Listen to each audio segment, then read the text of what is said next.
What's up, guys? Last week I saw the new A24 movie, The Iron Claw, about the tragic life and downfall of the Von Erichs. Now, I saw this movie last week, and once again I put off reviewing it for a week.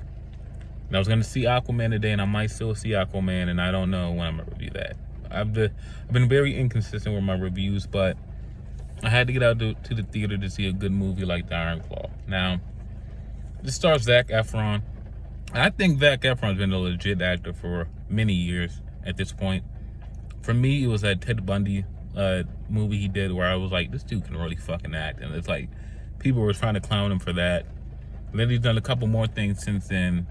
He did some shitty fucking like Stephen King remake movie last year that went straight to Peacock and was like, it was a theater and Peacock exclusive. And I said, like, you're Asian, man. You got to hook you up with something better than this. And I think he heard, because like, we heard, I think he heard that message because earlier this year we found out he was going to be doing this Iron Claw movie for A24.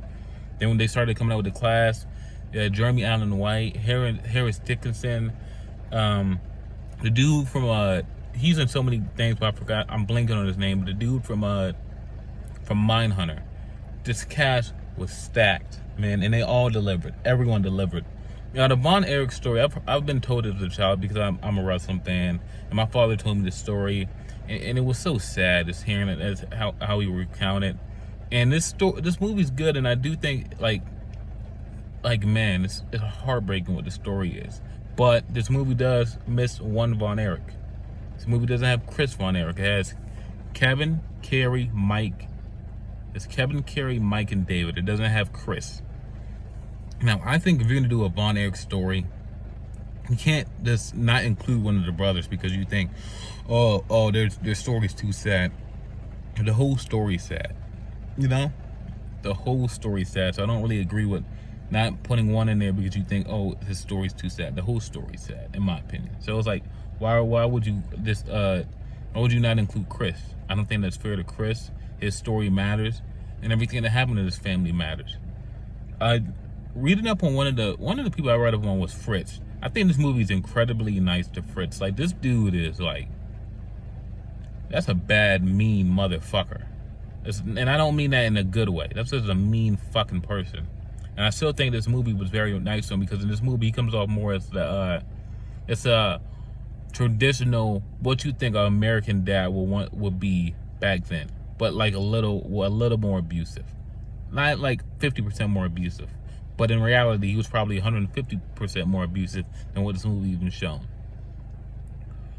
I think that Zac Efron really, like, the emotional weight that's needed from his character. I'm not gonna say like from his character, but like the emotional weight that's needed for a movie like this, I think he did it. I think he did it great. Like, he really brought it in this movie, and I can't say it enough. He really brought it.